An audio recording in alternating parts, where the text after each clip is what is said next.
Hi, everybody. Welcome to our professional panel series on psychology and social organizations. Again, I'm Dr. Bill Zimmerman. I'm the Assistant Director for Employer Engagement with the Career and Professional Development Center at IUP. What I'm going to do is I'll have our presenters introduce themselves in an order that I have them here on my paper. And then we'll go ahead. I'll kind of start with a first question. And as the presenters are introducing themselves, if you can tell us just briefly a little bit about yourself and a little bit about your organization. Again, try to keep it to about 30 seconds or so, since we do have 4 presenters on the line and we want to make sure we get to the questions. And I may start with a question, but if the folks in the room or if the folks on Zoom, if they would like to type a question in a chat, I can read it to the presenters as well, and we'll go from there. So we'll start with, and this professional panel series was sponsored by 2 different organizations. The first is Transitional Options, and that's Mike Carnicella. So Mike, if you'd like to unmute and introduce yourself, please. Hey guys, how you doing? My name is Mike Carnicella. I'm the CEO and founder of Transitional Options. Graduated from IUP in 2008 in the sociology department, and then went on and got my master's in employment and labor relations in 2011. Transitional Options is an organization that exists in Allegheny and Westmoreland County currently. We provide services to individuals with disabilities. The older model for people living with disabilities would be a group home setting where they have 24-hour care. Our model kind of allows them to live a more independent life and move out of that setting and kind of sign their own leases, move to their own area, and have more fulfilling personal goals than sometimes the group home settings offer. So that's what our mission is, and that's who I am. Thank you. Thanks, Mike. You had at least one fan in the room here. So next is our other sponsor with Community Psychiatric Centers. That's Dr. John Caruso. John? Hey there. Good evening. Excuse me. So I'm Dr. John Caruso. I work as a licensed child psychologist with Community Psychiatric Centers. We are a licensed mental health clinic. I'm a clinical director here, partner in the agency. We provide services mostly for kids and teenagers, some adults as well. We have a few offices throughout Allegheny County and Westmoreland County, focusing a lot on autism as well as ADHD and whatnot. And I spend most of my time doing evaluations, assessments, providing supervision of staff, overseeing, procedures and policies. And that's what we do. Oh, by the way, I should mention though, I'm so sorry, goodness, how could I not mention the fact that I did go to IUP more years ago than I can even remember. But it was, it's a fond memory. It was a wonderful experience. So yeah, so more power to you. It's wonderful. Thank you. Yeah, that sounds like less recent than Mike, and we'll just go and run around. Dave. Next, we have Shauna Casey, and Shauna is from the Emmaus community of Pittsburgh. Yes, thank you for having me. My name is Shauna, and I'm with the Emmaus community. I did not go to IUP. I didn't have the option, really. I was in California, so I moved to Pittsburgh and shortly got acquainted with this organization. My background is in education, but I sort of landed in this position when I was working around my schedule, trying to be kind of with my family and working at the same time, and this worked really well for me. So I've been a direct support professional with Emmaus for the last 13 years, and now I also recruit for them while also still working shifts in our home. So we do provide direct support for adults with intellectual disabilities, and that's both in a group home setting and also with people in their private home settings, whether that be they are living in apartments by themselves and or living with their family members, and they need some extra support during that time. So that's what we do at Emmaus. Thank you very much. And then last but certainly not least, Kelly Custer from the Capital Area Intermediate Unit. Good evening, everyone. I'm Kelly. I'm from the Capital Area Intermediate Unit, which is located in central Pennsylvania. We serve Dauphin, Cumberland, Perry, and northern York counties. I'm also not an IUP grad. I went to Millersville for special education, K-12, and gerontology. I have a master's in applied behavior analysis, and I am a board certified behavior analyst. In our organization, I act as the program and grant specialist for student services. So Capital Area Intermediate Unit provides educational and mental health services to students aged 3 to 21 in our service area. We have all sorts of different support opportunities in classrooms and schools, both public, private, and charter. Okay, great. Again, thank you all for joining us, and thank you for taking the time out to speak with the folks both on here. And again, we are recording this, so it will be up on YouTube probably within a couple of weeks of this, once we edit a little bit and, you know, take out some beginning, ending, those kind of things. But I'd like to start out with a little bit more about what is, and I know sometimes this is hard for folks to talk about, but what does day-to-day kind of look like for either for you or for your organization? And we can take this in any order. If somebody just wants to give me like a, hey, go to me, and we'll get around to our other folks.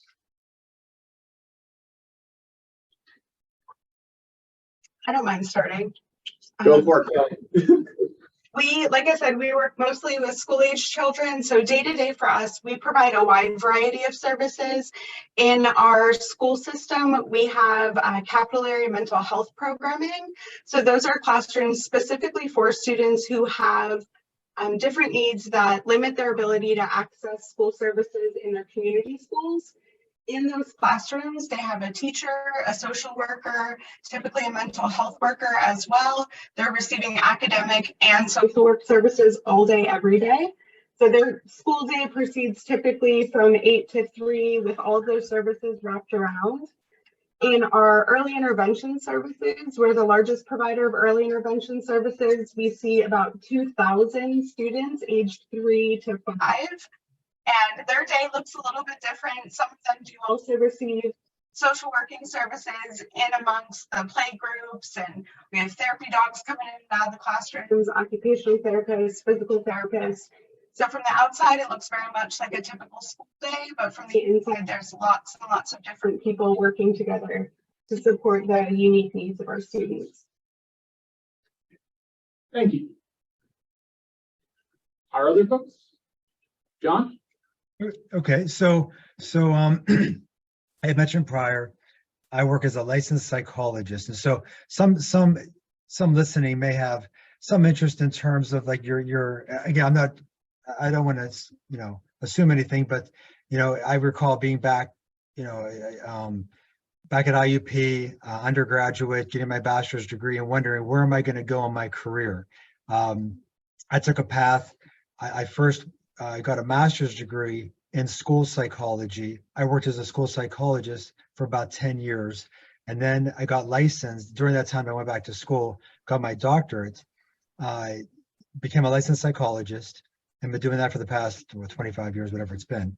So as a licensed psychologist, one of the things that is looked upon for me is to provide a formal diagnosis.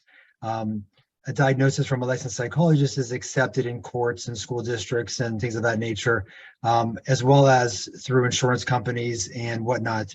And so parents, you know, are parents who are having issues with their children, and they want to know what's going on, what's happening, is there a diagnosis, what is it, what do we do? That's where a licensed psychologist comes into play. It's been a very, very rewarding time. That at this point, that's the bulk of what I do. All the kids that come through our program see either myself or my partner, Dr. Lowenstein, is a psychiatrist. We provide the initial assessment through an evaluation, formal diagnosis, come up with a game plan, and then through our clinic, mostly our master's level staff actually provide the therapy. So that's something, if somebody has questions about this, in terms of like what direction to go in your career, you know, a good portion, to say the least, a large portion of practitioners after getting their bachelor's degree will go on, get their master's degree, get licensed as a therapist, and then be a therapist and do therapy throughout the day. Some will then, for whatever, will choose to move on and become, get a doctorate, become a psychologist. So I also, I don't do as much these days, but I used to do a lot of therapy as well. But now it's more evaluations is what I do at this point. Thank you. I'll hop in here. Go ahead, Shauna. Okay, so I can talk a little bit about what it is like to be a direct support professional. This is really our mission, is to walk hand in hand, people with disabilities and without disabilities living everyday lives together. And that's really the goal. So DSP is going to be basically supporting the individuals that they're working with in all of their activities of daily living. So that could be anything from assisting them with hygiene, with meal planning, meal preparation. We are active in the community, so we're often driving out to events that people have chosen to attend. Some of these are structured events like Special Olympics or classes that they're taking, or it could be something that just as simple as getting outside to take a walk in the park. So just really anything that they are kind of self-directed to do. And we also encourage them to participate in the things that they have traditionally and historically enjoyed doing. So, really trying to increase the level of independence while also maintaining that health and safety aspect. Some of the benefits of that actually include being able to do some of the work like this while you're perhaps pursuing that further education, like Dr. Carasso explained, because there are a lot of opportunities to use your psychological or sociological background in this field while not having to have any licensure at that time. So, just kind of a nice either stepping stone, but it can also be a very fulfilling career as well. Thank you. And Mike? Yeah, and to build off of that as well, working as the role that I'm in right now and never forgetting where you come from in the sense of being a direct support professional and kind of working up through those different roles that exist within that setting is kind of what I do on a daily basis, is really give my team the resources and the outlets and the opportunity to grow personally and professionally, but also then drive the mission in the sense of providing that support and care to the individuals with disabilities and finding opportunities in the goals that they want to achieve and figuring out how to break down those barriers to make sure that they are able to do that. So from my role as like the CEO, I'm really trying to push that trickle down to my managers, all the way down to the direct support professionals and people that, are doing the direct care work and making sure that our clients are fulfilling their goals and their life mission. And so on top of that, then I deal with a lot of the state and the county and the oversight and the licensing and supports coordination, which oversees our programs and the clients that we are serving and making sure that they are getting their needs met and holding us to a standard and making sure that we are providing what we're saying we're providing.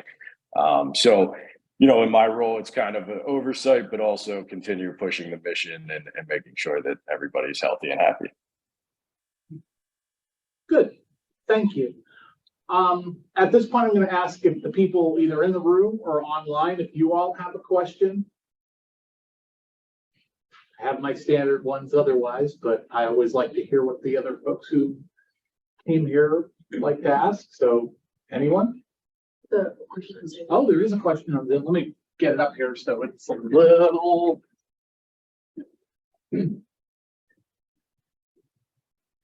Okay, question on Zoom from Alan. What is the one piece of advice you wish someone had told you before you started in your career that would have made it easier? I can jump in just based on the last time we did the panel, the similar question came up, and I think this is a little bit of a divisive answer, but your first job is not necessarily going to be your career.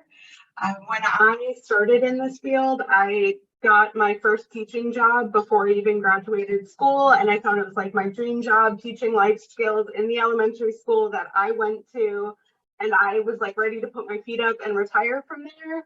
And now 11 years later, I'm a program and grant specialist, which is absolutely nothing to do with teaching. I still work in the field of education, but I think that is a common misconception and a really good piece of advice, just knowing that taking that first step into a career is just that first step, and always looking for those opportunities to try something different and new. Going into programming grant writing was not something I was expecting, but it's allowed me to see some of the leadership opportunities in my organization. I'm now on the admin team, so I get to see behind the curtain a little bit, and it has really helped develop that understanding of the organization as a whole. So I think that's the biggest piece of advice I would give, is to not settle in that first job is going to be your last job. There's always an opportunity to try something new.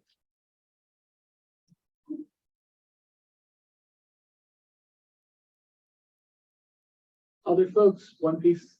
Go ahead, John. Yes, I'll speak to that. So by all means, so piggybacking what Kelly had to say. So in many respects, there really are no wrong turns. If you're in the field of psychology, all the jobs are meaningful, rewarding, and a tremendous learning experience. So it's all good stuff. However, the more that you can pre-plan and have an idea of what direction you want to go and stay on that path, the better off you're going to be. If you know that ultimately you want to be a therapist and that's what you want to do, you want to work with, kids, well, that's important. Say, you want to work, you want to be a therapist. So if that's what your goal is, then the fastest way to get there is get your bachelor's degree, go on, get a master's degree in psychology from an accredited program like IUP, move on, get licensed as quickly as you possibly can, and then you're set. You're set to be a therapist. You can work as a therapist even before you get licensed through an outpatient clinic like ours. But the idea would be that I'm not going to get a master's degree in criminal psych when I want to be a therapist. I'm not going to get a master's degree in forensics when I want to work with kids in a clinic program. So, because I get resumes like that, where what the degree in is not really connected to what you want to be doing at this point in time. Now, people make changes, and I totally get that. But the more you can avoid that, the better. So by having this, it's wonderful that you guys are here today. You guys and gals are here today to be thinking about these things.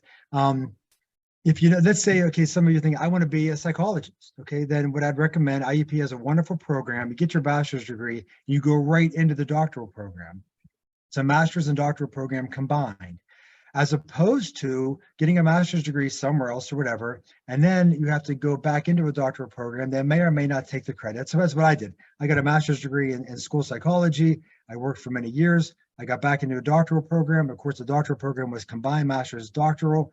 And so they took maybe 12 credits. I had to get their master's degree, so I had to get 2 master's degrees. It was fine. It's all good, but that was wasting my time. I didn't, I could have avoided that.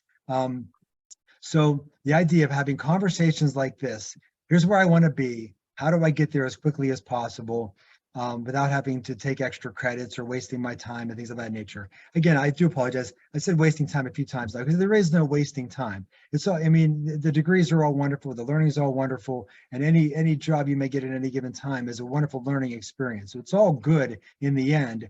But, you do want to get to where you want to be as quickly as you can. And so conversations like this can help you to achieve that.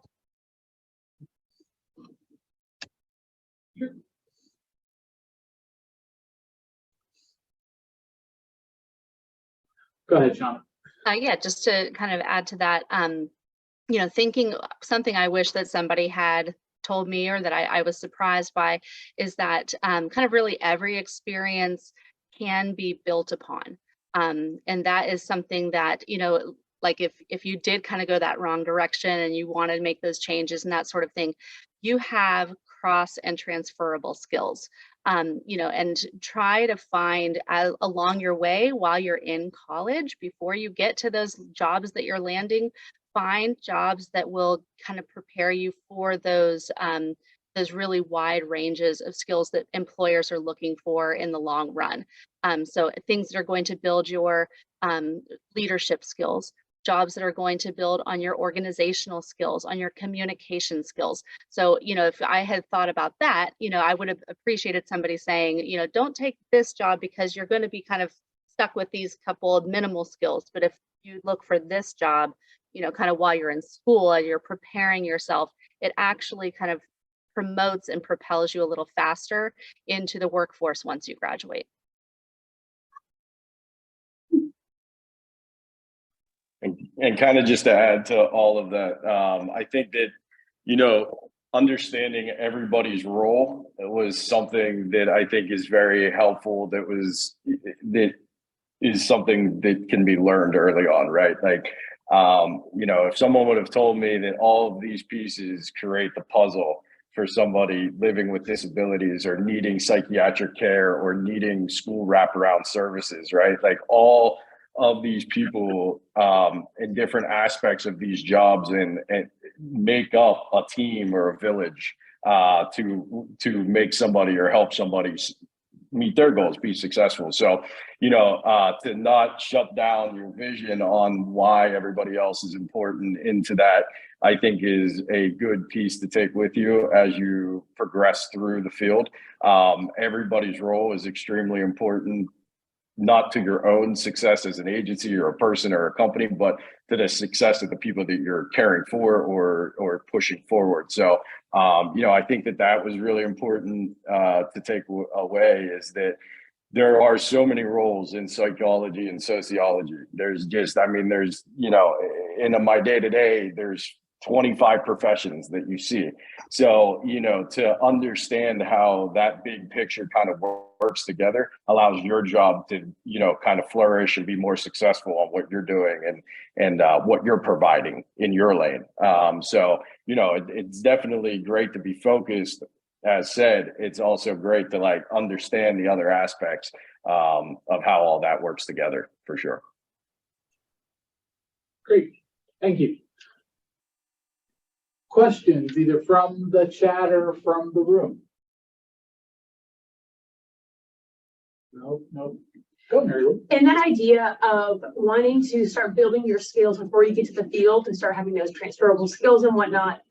One of my biggest questions I had in undergrad when I was trying to figure out what to do, I wasn't sure where to go with psychology. I know there's a lot of different options, but I guess my biggest question in that area is, how would you recommend undergraduate students to figure out what they want to do with psychology while still being in school? Understanding that you can't job shadow therapists because you can't be in the sessions, things like that. So how would you recommend somebody interested in psych figuring out where in psych they want to go? I could start if you don't mind here. I really just encourage people to dive in, because like we said, the first job is not going to be your last job, you know, 90% of the time, whatever, 100% of the time. So, you know, for example, I worked at the Community Guidance Center in Indiana for all through undergrad and my master's, and they offer a wide range of services. So like, not that you were necessarily working that role, but you were also seeing what these other people were doing in the field and kind of gaining the knowledge of their role, and a better understanding of how, again, what they do for the bigger piece or picture. So I think that just diving in, taking any, you know, beginner role in the field was extremely important. You know, they offer, you know, at the Community Guidance Center, for example, they had bachelor level or undergrad level therapists that would tag along with a master level therapist to do in-home wraparound services. But then you would still taking that individual to see a psychiatrist or see an outpatient therapist or to meet with a behavioral specialist or an OT specialist. So then you're like, oh, that's what they do, you know? So I really just encourage diving in, you know, into an agency that offers more than just that specific track that you're looking for, just to get that wide range of knowledge and experience. John?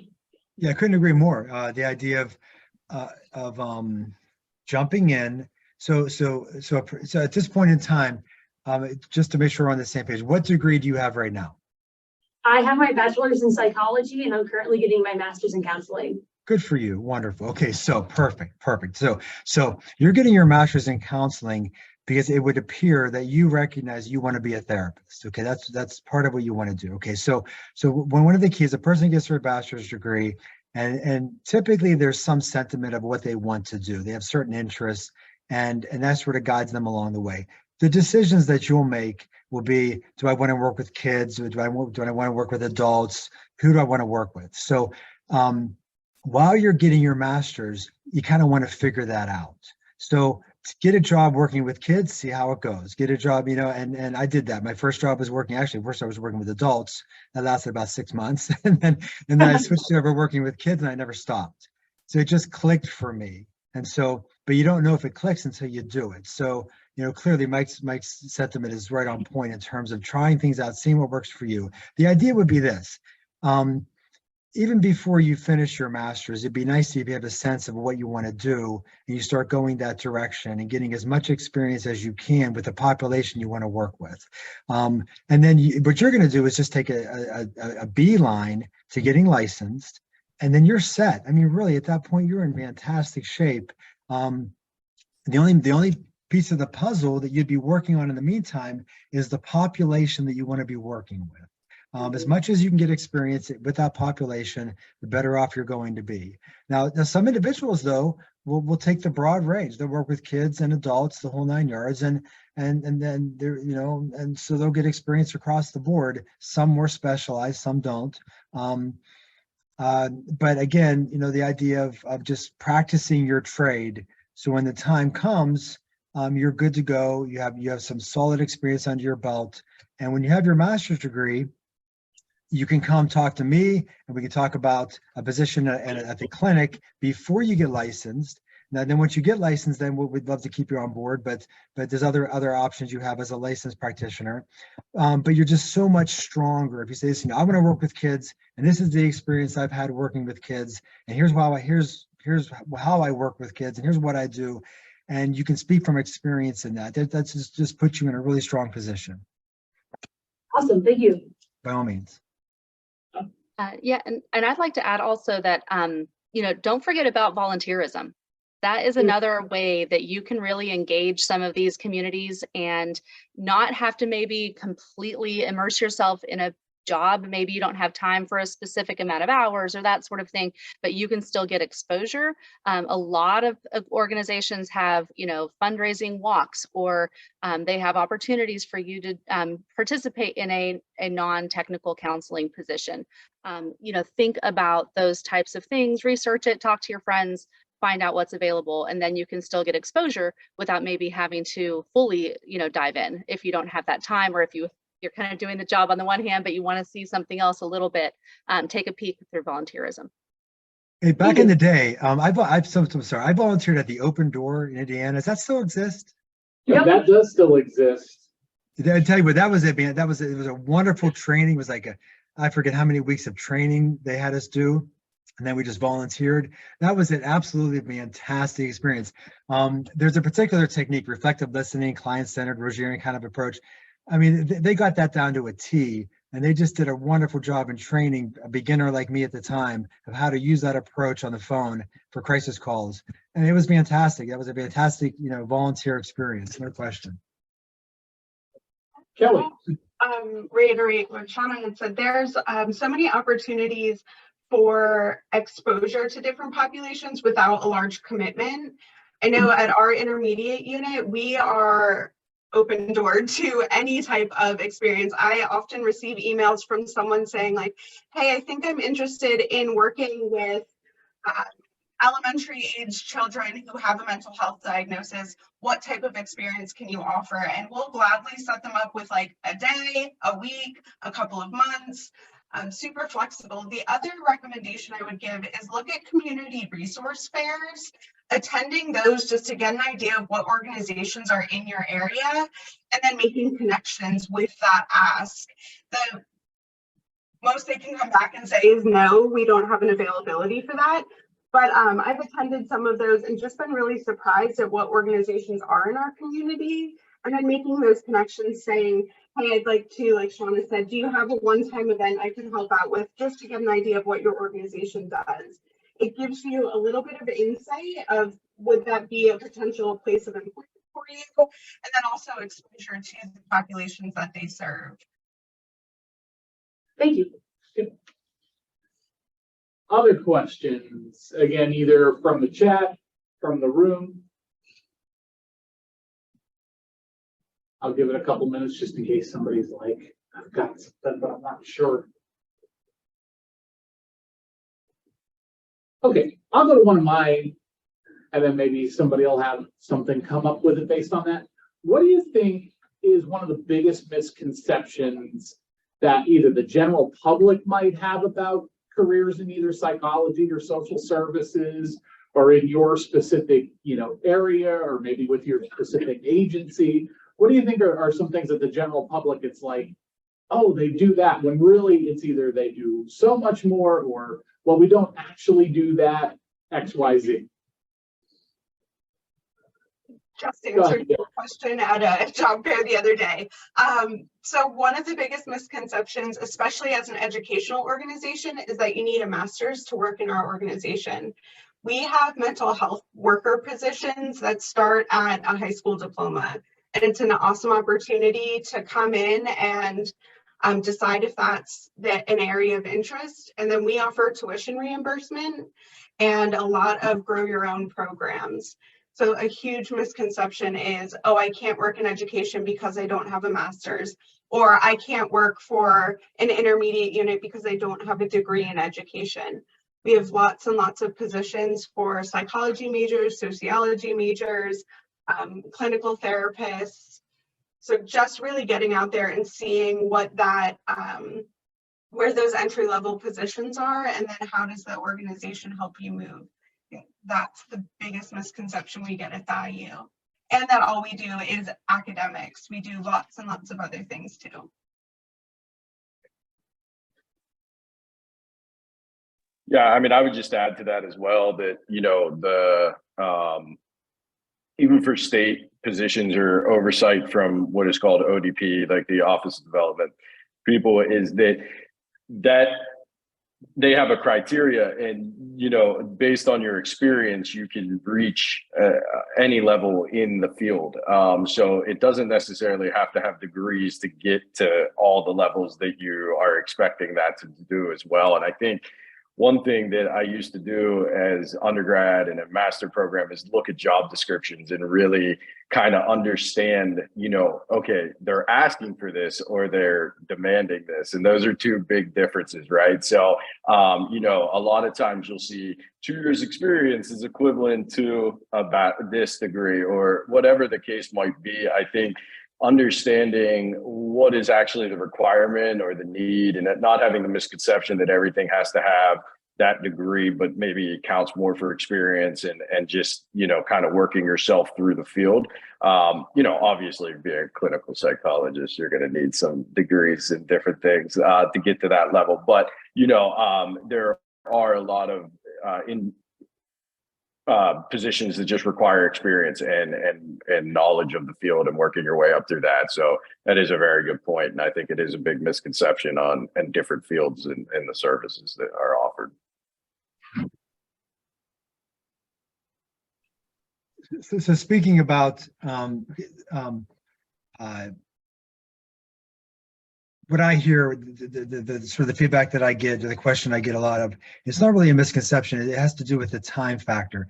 So like there's some hesitancy to consider, going, for a doctorate degree or whatever else, because, oh, that's just going to take forever.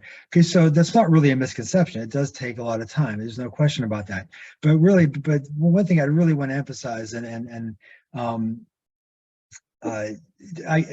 idea that while it does take a lot of time, I suppose, it's not, I wouldn't want anybody to think that it's onerous, or it's unpleasant, or it was anything that it was a wonderful experience. It was so psychology is and has always been one of the top majors in the country, probably in the world, for a reason. It's a really fascinating subject. So the information that you're learning in class and taking these classes and progressing in your career and in your degree is fascinating. It's interesting. It's fun.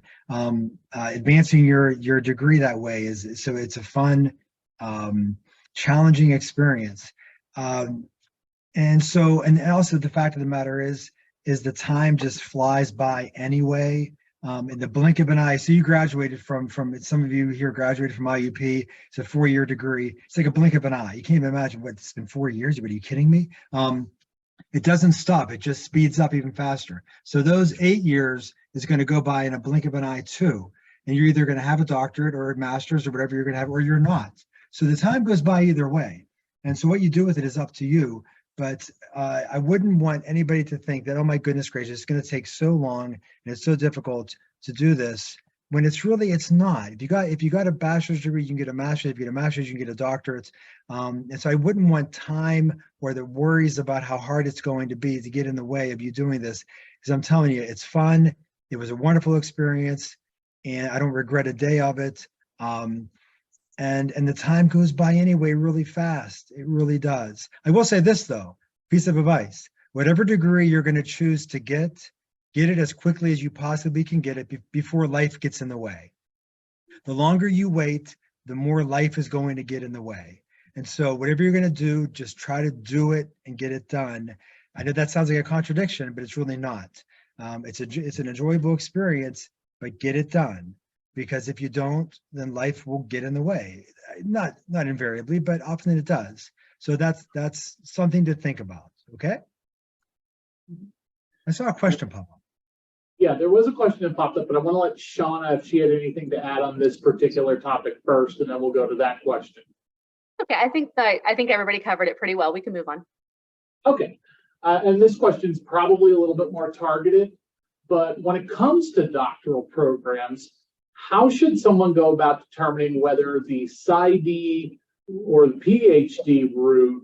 I'm assuming which one should they go to, or what would be the difference? I'm assuming.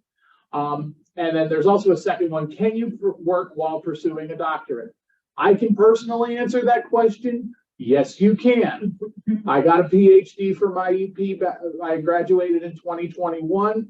I worked my whole way through it as a resident director here on campus. So yes, you can work, and many of the folks in my cohort worked. Now, as far as specific to counseling or psychology, I'm sure some of you may have some better answers to that in particular, but let's start with the PsyD versus PhD route. John, I think this probably— No, sure, no, by all means. It's really straightforward. If you want to do research, if your interest is in doing research, psychological research and things of that nature, you want a PhD. If you want to teach in a college or something, you probably want a PhD. If you want to work clinical, if you want to do therapy, if you want to do assessments, if you want to do testing, and you want to do clinical work with people, you want a PsyD. And yes, I worked for my master's degree, both masters, my doctorates. I worked full time while I was going through all of that the entire time. So yes, you can. And I will add to that, I'm also in a PhD program right now and working full time. So you very much can do it. I think the biggest thing is to, at least for me in my current situation, aligning my interest in my PhD program with the work I'm doing, so that when I'm doing assignments for school, it's actually helping me out in my job as well. I'm taking an organizational behavior management class right now, and my PhD is in applied behavior analysis. One of the projects we did, we actually then implemented in my organization as a flowchart for how we do behavior assessments. So the more you can kind of help those worlds cross over, it makes the work go more quickly. And as has been said so many times, like, that time will pass. And the PhD program is absolutely rigorous, as it should be. But the people that I've met in my cohort are incredible, and I will stay connected with them for years after this is done. And it was something I was hesitant to do, but it's absolutely possible with that dedication and just making sure that you're staying aligned to like what you're interested in and driving your research interest towards that as well.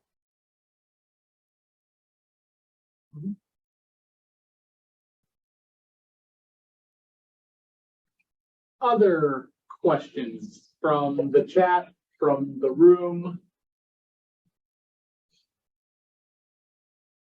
Actually, Bill, I have a question. Go for it. So I remember you were talking about working like even with just like a high school diploma in any field. What more, like, is there anything else required for that, even just if you had a high school diploma? Go ahead. Go ahead, Mike. No, go ahead. Specifically as a direct support professional, you only need to have a high school diploma or a GED. That is an entry-level position that all of the training is provided by any organization that you would participate with. They would train you in things like CPR and first aid. They would train you in crisis intervention and staff effectiveness. You would be trained, really in any of the skills that you're going to need, medication administration. So all of that is basically on the job training. It's part of your shadowing. It's skills that you don't have to come in with. Those are, you can come straight out of high school as long as you have a driver's license, high school diploma, clear criminal background check, and really a love for working with people. So that's really the basis for being hired as a direct support professional. And then a lot of agencies, including ours, the more you work in the field, the higher you're going to get paid. So really, we have some people who have been working in this field for a good amount of time that are making living wages, good salaries. And it's not necessarily a living wage coming in. It's a hard field right now coming into this. It's competitive with a lot of other things that are not making so much of a difference. But at the same time, sticking with it and being patient and putting in a lot of effort and time will be rewarding, on the immediate side and then also in the future as well. I was just going to add, yeah, and a lot of our recruitment for us currently is students in college and internships. So a ton of the students and people that we hire are working on a bachelor's and have just the undergrad degree, the high school diploma at this time. So yeah, it's just very similar, actually the same.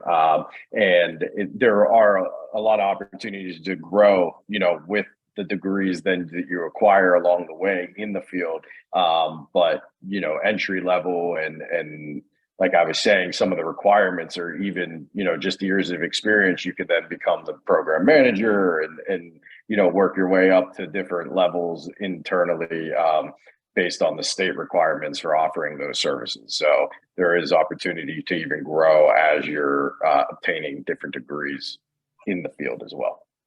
Yeah, and he actually mentioned something I'd like to add on as well, because a lot of students come to me at college fairs asking for internships that don't need internships. If you don't need an internship, get a job because we pay, at least with us, we pay a lot more. If you're working with us, you have more responsibility. It's actually a better reference on your resume than if you had the internship. You don't get to do as many things as an intern and you don't get paid as much. Some people, if you're required to have that internship, and psychology majors usually do, and that's who we usually have as interns. But if you're just checking out the field, or if you're just wanting to work in this field anyway, skip the internship, go for the job. I had mentioned a position, it's called mental health worker. That's our entry level position for our classroom support staff. So in the education world, we have educational paraprofessionals who work mainly on academic supports. And then in some of our classrooms, we have mental health workers who are also there to support the students throughout the day. A really nice aspect of that position is you're exposed to so many different careers. So we have a lot of individuals who join us as mental health workers, and then they get to work really closely with a social worker, and they decide that's actually what they want to do. So they use our tuition reimbursement program to go and get a social working degree, and then come back to us as social workers. We've had mental health workers who work with amazing teachers and are like, oh, I really actually wanted to be a teacher. So they use tuition reimbursement and go get a teaching degree and come back to us. They get exposure to occupational therapists, physical therapists, clinical psychologists, all sorts of different professions. So it's a really interesting opportunity to, as Sean was getting paid to work, because that's it's a full-time position. You get all of the benefits of working in the education system, but then exposure to what are the careers out there, and then great leaders and mentors in those fields. And a lot of our mental health workers, we also bring back as interns, and we pay them their full-time salary because we value them as part of our organization.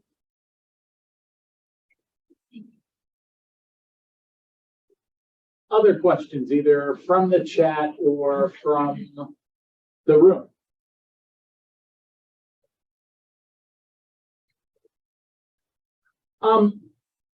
I know we talked a little bit about, like, licensing, and we've talked about some things, and I know even just with positions here on campus, like someone becoming, say, an RA or working a student worker job, they're building certain skills. What are the skills that, beyond licensing and whatnot, beyond the academic knowledge, what are some of the skills that you all would be looking for people coming into your organization? Like, is there a specific skill set or some specific base level skills that folks coming in should have?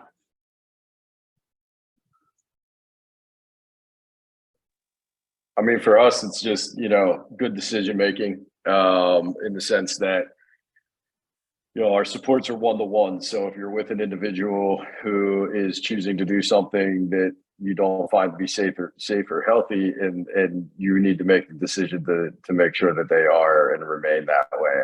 So I think, like, good personal decision skill making and compassion, making sure that, you're in it for the right reason, making sure that you have the same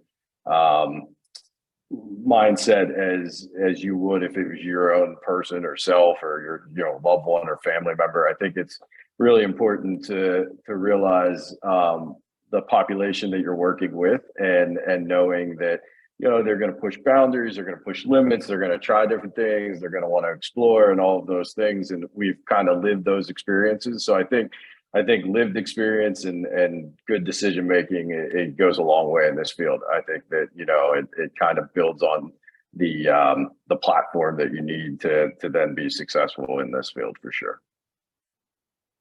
Yeah, I agree with all of that. And I would also say, something that I look for when I'm looking at resumes for people who are applying for a DSP position, I'm looking for volunteer experiences that you've had. Have you participated with groups of people that you've somehow been able to impact, whether that's tutoring kids or if it's participating in Special Olympics or Best Buddies? Have you had an interest in helping people already, before you've come to me, even if it wasn't for a job? The other thing that I'm looking for are leadership opportunities that you've had. Have you taken initiative to actually, maybe take the lead on a project, or, have a sitting place in a club, like a president or a secretary or vice president, something like that? Have you had opportunities to lead? Because in this position, you are leading, whether, even though you're not supervising other employees, you're a leader. You like Mike was saying, you have that example, and also that decision making you have to be relied upon. So very important there.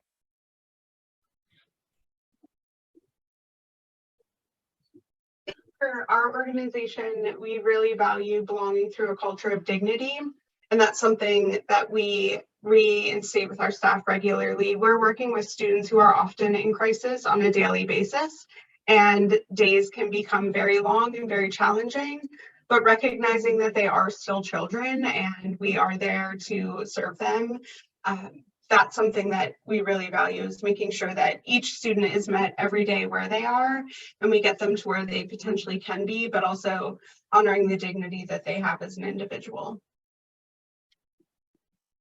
That's all really good stuff. I really don't have anything to add. That was really good. I don't know that I can top any of that. That's what we look for as well. All that, I mean, we're all in the same boat for sure. Okay, great. going to give a kind of the last opportunity for either questions from the chat or questions from the room. Because I know we're about maybe 6 or so minutes from the wrapping up time. Okay, then the one thing, well, I guess how I would wrap this up is there a resource, book, website, podcast, video, however you want to define resource, that you would point folks to if they wanted either, you know, more information about a specific area or just generally about psych or social agencies, social type work? You know, is there anything that you all could recommend to the folks who would either be listening, who are listening to this right now, or who may be listening to this in the future? I'm a huge podcast listener, so I'll give 2 recommendations. There's one, Behavioral Observations. It's an excellent podcast that has all sorts of different topics, from trauma-informed behavior analysis to working in schools, working in clinics. The other one is ABA Inside Track. Their tagline is, "It's like reading research in your car." So every episode, they go over a research article and talk about the important points. I think the biggest takeaway from those is just to stay connected to current research in the field. It's very easy to be like, oh yeah, I remembered that I learned about that in school, and then not stay up to date on new practices. But our field changes every single day. So those 2 resources are ones I regularly listen to just to make sure I'm up to date on what's going on. Thank you.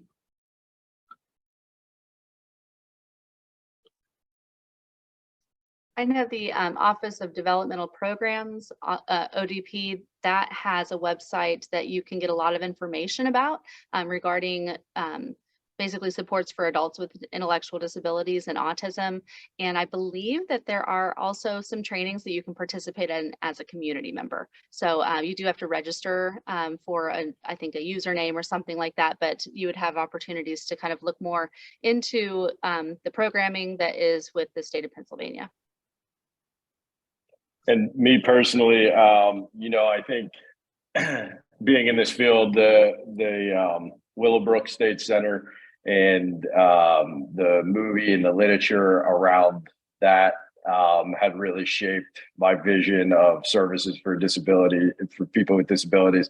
I think it really grasp the understanding of how bad and tough this field can be, and how bad and tough the environment was for individuals, children, adults, people, and you know, how far our field has progressed and how much there's still left to do. But I think that was a great foundation to understand, you know, the severity and how you know, if the right rules and regs and laws aren't in place, how quickly things can get pretty bad. So I think that, you know, it's a very, very strong understanding of a foundation that really helped me. So anything that you guys can research around Willowbrook State Center, Bernard Carabella, who recently had just released some more information. He's a New Yorker and a guy that, you know, was a real person of change, and all of them. I got to meet him personally, so that was awesome. But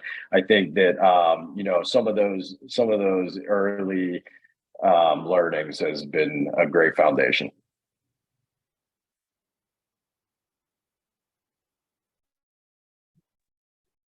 When it comes to psychology or psychologist, I'd suggest that the Pennsylvania Psychological Association's website, they do a really nice job. You know, all things psychologists and psychological, and you know, the whole 9 yards. As well as they have a nice section on school psychology as well. I wish I could tell you though that there's a particular site that's going to tell you everything you want to know about all the different disciplines and all the different options you have within your career. Actually, that's a great question, by the way. I wish I had to look into that, because that's a really good question. Also, but however, if you want to know, again, particularly about psychology, some of the different disciplines, you know, I don't think they cover them as much as I would like, but they also have a nice school psych section. They have the current research, they have legislation that's going through. which is rather exciting in terms of psychologists being able to prescribe, which is interesting as well. Prescribe medication, I mean. Also, if you want to know about being a child psychologist, we have our own website of our company, helpforyourchild.com. There's literally thousands of posts, video posts, text posts, talking about diagnoses, talking about various conditions, how do we treat kids and that are struggling in certain ways, and what that's all about. So it gives you a nice sense of what we do working with kids. Excellent. Well, again, thank you all. We're right up on time here. Again, on behalf of the Career and Professional Development Center, I want to thank our presenters as well as thank our sponsors again for sponsoring the wonderful Chick-fil-A that we had here in the room for the folks who attended in the room. We got some nuggets, got some sandwiches. So again, we're only able to provide that stuff through, the generous sponsorships that we do get for this program. So again, it is much appreciated. If there's nothing else at this point, what we'll do is I'll go ahead